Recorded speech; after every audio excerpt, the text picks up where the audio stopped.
Hello welcome back to my YouTube channel. ഇന്നത്തെ video വന്നിട്ട് പഴയ വീട്ടിലെ ഒരു day in my life video ആണ്. രാവിലെ ജനലിൽ കൂടി നോക്കിയാൽ കാണുന്ന കാഴ്ച ഇതാണ്. ജനൽ കഴിയിലൂടെ തെളിയുന്ന സൂര്യോദയം. ഇത് കാണുമ്പോൾ തന്നെ ഒരു പോസിറ്റീവ് എനർജിയാണ്. കാഴ്ചയൊക്കെ കണ്ടിട്ട് ഞാൻ പിന്നെ ചെയ്യുന്നത് ബെഡ് മേക്കിംഗ് ആണ്. നമ്മൾ രാവിലെ എഴുന്നേറ്റയുടൻ ബെഡ് വൃത്തിയായി ഇട്ട് കഴിഞ്ഞാൽ തന്നെ ഒരു ഫ്രഷ് ഫീല് കിട്ടും. പിന്നെ ഈ 2 പില്ലോസ് ഞാൻ ഇങ്ങനെ ബെഡിന്റെ സൈഡിൽ വെക്കാറുണ്ട്. ബെഡ് മേക്കിംഗ് ഒക്കെ കഴിഞ്ഞ് ബ്രേക്ക്ഫാസ്റ്റ് ഒക്കെ കഴിച്ചു. രാവിലെ ദോശയും ചമ്മന്തിയായിരുന്നു. വീഡിയോ എടുക്കാൻ പറ്റിയില്ല. ബ്രേക്ക്ഫാസ്റ്റ് ഒക്കെ കഴിഞ്ഞ് പിന്നെ ഞാൻ കബോർഡ് ഡീപ്പ് ക്ലീനിങ് ആണ് ചെയ്തത്. കുറെ ദിവസമായിട്ട് വിചാരിക്കുന്നു കബോർഡ് ക്ലീൻ ചെയ്യണമെന്ന്. ഇപ്പോഴാണ് മടിയൊക്കെ മാറ്റി വെച്ചിട്ട് ക്ലീൻ ചെയ്യാൻ മനസ്സ് വന്നത്. ശരിക്കും കബോർഡ് ക്ലീൻ ചെയ്യുമ്പോഴാണ് കാണാതെ തപ്പി നടക്കുന്ന പല ഡ്രസ്സുകളും കിട്ടുന്നത്. ഇപ്പൊ ഞാൻ യൂസ് ചെയ്യുന്ന ടെക്നിക്ക് എന്താന്ന് വെച്ചാൽ, ഇപ്പൊ ഉപയോഗിച്ചുകൊണ്ടിരിക്കുന്ന ഡ്രസ്സ് ഒരു സെക്ഷൻ ആക്കും.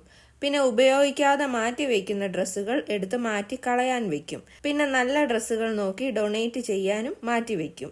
അങ്ങനെ 3 ആയിട്ട് ഡിവൈഡ് ചെയ്തിട്ട് കളയാനുള്ള ഡ്രസ്സുകൾ വെളിയിൽ കളയാൻ വെക്കും. പിന്നെ ഡൊണേറ്റ് ചെയ്യാനുള്ള ഡ്രസ്സുകൾ മാറ്റി പാക്ക് ചെയ്ത് വെക്കും. പിന്നെ യൂസ് ചെയ്തുകൊണ്ടിരിക്കുന്ന ഡ്രസ്സുകൾ കബോർഡിൽ എടുത്ത് വെക്കും. ഇങ്ങനെ ഞാനൊരു 3 to 4 months കൂടുമ്പോഴാണ് ഞാൻ ചെയ്യാറുള്ളത്.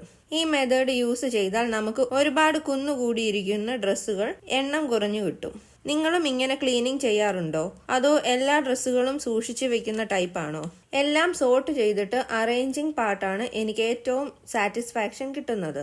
ഡ്രസ്സുകൾ കാറ്റഗറി വൈസ് നീറ്റ്ലി വെച്ചിട്ട് കബോർഡ് തുറക്കുമ്പോൾ തന്നെ പീസ് ഓഫ് മൈൻഡ് ആയിരിക്കും. ഇങ്ങനെ അടുക്കി വെച്ചാലുള്ള ബെനിഫിറ്റ് എന്താന്ന് വെച്ചാൽ, നമുക്ക് വേണ്ട ഡ്രസ്സ് സെർച്ച് ചെയ്യുമ്പോൾ ടൈം സേവ് ആക്കാം. അപ്പൊ ധൃതി പിടിച്ച് തപ്പി നടക്കേണ്ട ആവശ്യമില്ല. പിന്നെ ഞാൻ ചെയ്യുന്നത്, യൂസ് ചെയ്യുന്ന കോസ്മെറ്റിക് ഐറ്റംസ് എല്ലാം ഇതുപോലത്തെ ഒരു ഓർഗനൈസറിൽ വെക്കും. അപ്പൊ പെട്ടെന്ന് നമുക്ക് എടുത്ത് യൂസ് ചെയ്യാം. അപ്പൊ നമ്മുടെ കബോർഡ് ക്ലീനിങ് കംപ്ലീറ്റ് ആയി. മെസ്സി ആയി കിടന്ന കബോർഡ് ഇപ്പോൾ നീറ്റ് ആൻഡ് ക്ലീൻ ആയി. കബോർഡ് ക്ലീനിങ് എല്ലാം കഴിഞ്ഞ് നെക്സ്റ്റ് ലഞ്ചിനുള്ള പ്രിപ്പറേഷൻ തുടങ്ങാം. സിമ്പിൾ ആൻഡ് ടേസ്റ്റി ആയ ചിക്കൻ റൈസ് ആണ് ഇന്നത്തെ ലഞ്ച്.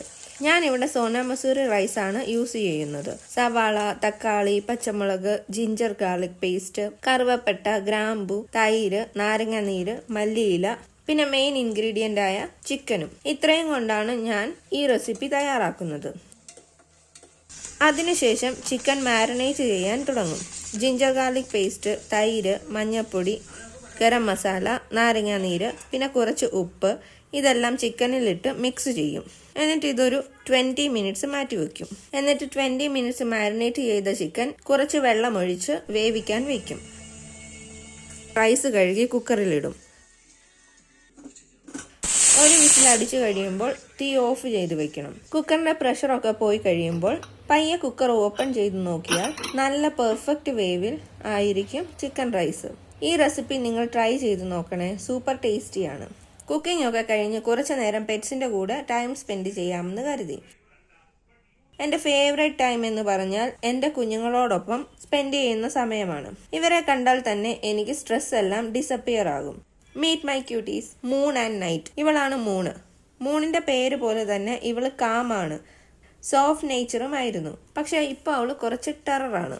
അങ്ങനെ പെട്ടെന്നൊന്നും ആരെയും അടുപ്പിക്കുന്ന സ്വഭാവക്കാരിയല്ല ഇവള്. ഇവൾക്ക് ഇവളുടേതായ സ്പേസ് വേണം. ഇതാണ് ഞങ്ങളുടെ നൈറ്റ്. ഇവള് കംപ്ലീറ്റ് ഓപ്പോസിറ്റ് ക്യാരക്ടറാണ്. അഡ്വഞ്ചർ ലവറും നോട്ടിയുമാണ് ഇവള്. എപ്പോഴും ഓട്ടവും ചാട്ടവും ചേസിങ്ങും ഒക്കെയാണ് ഇവളുടെ ഹോബീസ്. മൂണും നൈറ്റും സിബ്ലിങ്സ് ആണ്. ഇവര് തമ്മിൽ ചെറിയ ഫൈറ്റ്സ് ഒക്കെ ഉണ്ടാകും. കുറച്ചു കഴിയുമ്പോൾ കഡിൽ ചെയ്ത് ഉറങ്ങുന്നതും കാണാം. ഇവർക്ക് നമ്മൾ പറയുന്നത് എത്രത്തോളം മനസ്സിലാകുമെന്ന് എനിക്കറിയില്ല. എങ്കിലും മൂൺ, നൈറ്റ് എന്ന് വിളിക്കുമ്പോൾ തന്നെ അവർ ഓടി വരും. അത് തന്നെയാണ് റിയൽ ബോണ്ടിങ്. അത് പെറ്റ്സ് ഉള്ളവർക്ക് മാത്രം മനസ്സിലാകുന്ന ഫീലിംഗ് ആണ്. നമ്മുടെ വീട് എംപ്റ്റി ആണെങ്കിലും ഇവർ ഉണ്ടെങ്കിൽ സൂപ്പറാണ്. മൂൺ ആൻഡ് നൈറ്റ് എന്റെ സ്ട്രെസ് ബസ്റ്റേഴ്സ് ആണ്. എന്റെ ഡേയിൽ ഹാപ്പിനെസ് തരുന്ന ലിറ്റിൽ കമ്പാനിയൻസ് ആണ്. വീട്ടിൽ വൈകുന്നേരമായാൽ ചായയും ചെറിയൊരു സ്നാക്സ് ഇല്ലാതെ വൈബ് കംപ്ലീറ്റ് ആകില്ല. അപ്പോൾ ഇന്നത്തെ സ്പെഷ്യൽ സ്നാക്സ് എന്താണെന്ന് വെച്ചാൽ നല്ല ക്രിസ്പി പഫ്സ് ആണ്. എനിക്ക് പേഴ്സണലി ഇഷ്ടമുള്ള സ്നാക്സ് ആണ് പഫ്സ്. ഇന്ന് ഞാൻ തയ്യാറാക്കുന്നത് സിമ്പിൾ ആയിട്ട് എല്ലാവർക്കും വീട്ടിൽ ഈസിലി ചെയ്യാൻ പറ്റുന്ന രീതിയിലാണ്. ആദ്യമേ ഫില്ലിംഗ് റെഡിയാക്കാം. ചെറുതായിട്ട് സ്ലൈസ് ചെയ്ത സവാള എണ്ണയിലിട്ട് വഴറ്റി ഗോൾഡൻ ബ്രൗൺ ആകുമ്പോൾ ജിഞ്ചർ ഗാർലിക് പേസ്റ്റ്, ചെറിയ പച്ചമുളക്, മഞ്ഞൾപ്പൊടി, മുളക് പൊടി എല്ലാം ചേർത്ത് വഴറ്റി മാറ്റി വെക്കുക. ഇനി പഫ്സിന്റെ ഔട്ടർ ലെയർ റെഡിയാക്കി എടുക്കാം. പേസ്ട്രി ഷീറ്റ്സ് മാർക്കറ്റിൽ ഈസിലി അവൈലബിൾ ആണ്. എനിക്ക് കിട്ടിയില്ല, അതുകൊണ്ട് ഞാൻ മൈദ കുഴച്ച് ഡോ ഉണ്ടാക്കി എടുത്തു. ഇതൊരു 20 മിനിറ്റ്സ് റെസ്റ്റിന് വെക്കണം. അതിനുശേഷം ഇങ്ങനെ പരത്തിയെടുക്കണം. ഇതിൽ ഫില്ലിംഗ് ഇട്ട് മുട്ടയും വെച്ച് നല്ലോണം ഫോൾഡ് ചെയ്ത് സൈഡ് പ്രസ് ചെയ്ത് സീൽ ചെയ്യണം. റെഡിയായ പഫ്സ് സാധാരണ ഇത് ഓവനിലാണ് റെഡിയാക്കി എടുക്കുന്നത്. ഞാൻ എയർ ഫ്രയർ ആണ് യൂസ് ചെയ്യുന്നത്. അങ്ങനെ അതും കഴിഞ്ഞു. ഇനി ഡിന്നറിനുള്ള കറി റെഡിയാക്കണം. ഇങ്ങനെയാണ് ഞാൻ മീൻകറി വെക്കുന്നത്. കറി വെച്ചതിന് ശേഷം ഫിഷ് ഫ്രൈയും കൂടി ഉണ്ടാക്കുന്നുണ്ട്. നിങ്ങളിപ്പോൾ കരുതുന്നുണ്ടായിരിക്കും ഈ വീഡിയോ ഫുൾ കുക്കിംഗ് വീഡിയോ ആണെന്ന്. അങ്ങനെയല്ല കേട്ടോ. 2 ദിവസം മുൻപ് എൻ്റെ അനിയൻ വന്നിട്ടുണ്ടായിരുന്നു. അവൻ ഇന്ന് തിരിച്ച് നാട്ടിലേക്ക് പോവുകയാണ്. അപ്പോൾ വൈകിട്ട് 6:30 ആയപ്പോൾ ഞങ്ങൾ 2 പേരും മെട്രോ സ്റ്റേഷനിലേക്ക് പോകാൻ ഒരു ഓട്ടോ പിടിച്ചു. അങ്ങനെ മെട്രോ സ്റ്റേഷനിലെത്തി. മെട്രോ സ്റ്റേഷനിൽ കയറിയാൽ ഫസ്റ്റ് തിങ് നോട്ടീസ് ചെയ്യുന്നത് എത്ര ക്ലീൻ ആൻഡ് വെൽ മെയിൻറ്റൈൻഡ് ആയിട്ടാണ് ഇട്ടിരിക്കുന്നത്. ഇതിന്റെ ഒരു സ്പെഷ്യാലിറ്റി എന്ന് പറഞ്ഞാൽ ട്രാഫിക് ബ്ലോക്കിന്റെ ഒരു ടെൻഷൻ ഇല്ല. കറക്റ്റ് ടൈമിൽ നമുക്ക് എത്താം. അങ്ങനെ സുട്ടുവും ഞാനും കൂടി